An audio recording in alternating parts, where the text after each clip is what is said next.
Who is responsible for your feelings? The answer is clearly you. Now you might say, well, other people help to create my feelings. And that is true. So really, this answer is twofold, but you'll see why I say it's just you in a second. In the past, our feelings can be said to be created by other people as well as us together. The world influenced us in our development. It shaped us. In another sense, we became shaped because we participated in that. A different person in that same scenario would have felt differently and responded differently. Some kids are more resilient than others. But once you have passed through that unconscious stage of being shaped and responding to the world and expressing feelings, a stage for which people often make other people responsible for their feelings. Once you've passed through that, you arrive in the present. And in the present moment, you are responsible for your feelings. You are responsible for how you act in response to your feelings. You're responsible for feeling the things that you do. Why? Because they're you. You're the one who feels that way. And so since you're the one, that emotion that you have, it's an emotional clay essentially that you were given at birth and which was you. The clay was you, and there are different kinds of clay. Each person is a different kind of clay, but then the clay was shaped and molded by the world. But now, in this moment where you've arrived, you're the one who holds the clay. You're the one who has that essence of your life, your heart, your thoughts, your memory, your feelings, and all the ways that you've felt and thought and behaved and responded to the world in your life. All of it creates this clay. It creates that essence from which you live and express yourself and connect to other people. So having that, you can look back into the past and you can say, here are all the forces that shaped me. You can look at your parents and your extended family, the bullies at school, the other kids, someone who broke your heart. And you can see all of these things as things that shaped you in some way.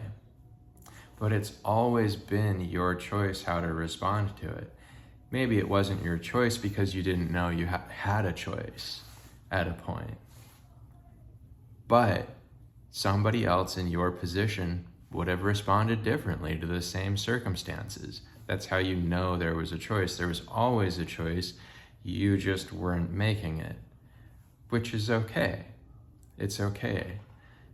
But this shows you that all along, no matter what forces were in your life, you were an active participant in the development of yourself, in becoming who you really are. And so understanding that and knowing that, when you come into this present moment, you can say with confidence, the world helped shape me, but I am responsible for my emotions. I alone am responsible for my emotions. If it were not that way, if someone else were responsible for my feelings, then they would have control over me, because there would be nothing I could do. They would have responsibility for my feelings. And so if they didn't change, if they didn't do something specific, I would just be stuck. There would be no way for me to feel differently about things in my life or about my life itself. But that's not true. That's not how it works. That's just a myth that we tell in society, because it's easier for us to make somebody else responsible for our feelings than it is to stop and say, well, who do I really want to be? How do I really want to feel? If I want to feel happy, why do I let somebody else get me down? Why do I let somebody else bother me? Why do I say, if somebody's bothering me, why do I say they're making me annoyed? Instead of going within and saying, I am responsible for feeling annoyed with their behavior. And it's annoying me, and I'd like it to stop, and so I'll go talk to them and maybe try and get that behavior to stop. But if it won't stop, I'm still responsible for how I feel, because I can change how I feel. And I can say they're responsible, but what that's really all about and what that helps with is just to go, hey, am I compatible with this other individual? And if I'm not, no big deal. I'm just going to move on with my life. I'll try and find a space where I'm not around them so much, or at all, hopefully. And that'll maybe solve that issue. But if I have to live with something, instead of saying the false statement, that person is responsible for how I feel, you make me feel this way, just say instead, I have a choice about how to feel if I'll figure out why I feel this way. Why do I feel like I have to be annoyed by their behavior? Why do I feel like they have to bother me so much? Why can't I give myself the option to say, hey, you know what? I can at least try to not be bothered by this if it's in my life now and I have to deal with it. Because that gives you power. That gives you actual real control. Not the kind of control where you tell other people what to do and they listen, or you make them do things that they maybe otherwise wouldn't do. And you want that real power because that's the way that you become responsible for your own life, and that you become able to pass through more circumstances without losing yourself, without losing who you really are, which is really important. So the thing to understand too is that when you take this concept of emotional clay that you are and that you're molding it all the time, what you want is you want a kind of clay that is both resilient and flexible. It can receive from the world like an imprint, and it isn't hurt by the imprint of the world. You can see people's thoughts and feelings and behaviors and actions, and you can just see them neutrally. They're just things happening, just images passing, like animals in a forest, basically. They're just passing you by.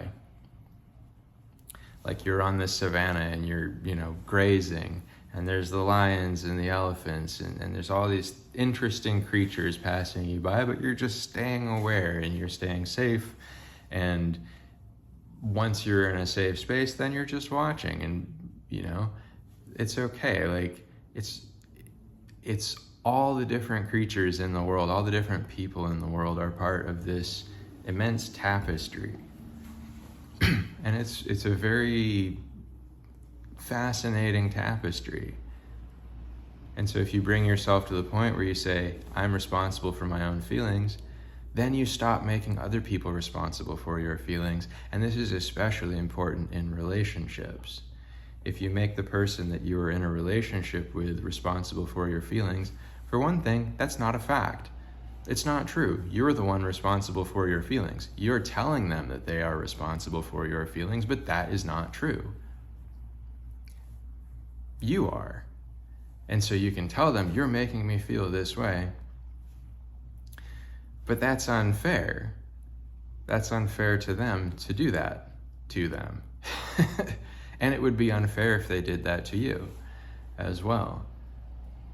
Instead of just talking about things, instead of finding ways to make situations work in an emotionally neutral way, where you don't say, you make me feel this way, because that's simply not true.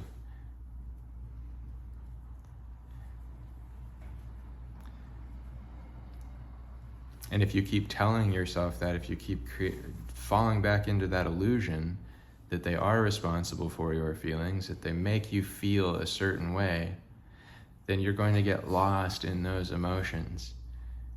And it's going to be very hard to recover yourself from that. But the good news is that at any moment, you can just stop and say, hey, wait a second. I'm responsible for how I feel. Nobody makes me feel any given way.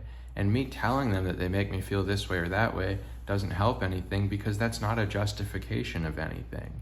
Them making me feel a certain way shouldn't influence their behavior in any way, because it doesn't matter how I feel in a certain sense.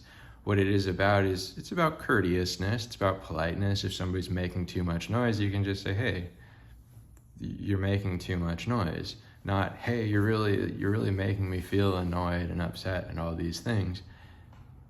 Because you should always be on a journey to free yourself from the bondage of being affected by how other people think and feel.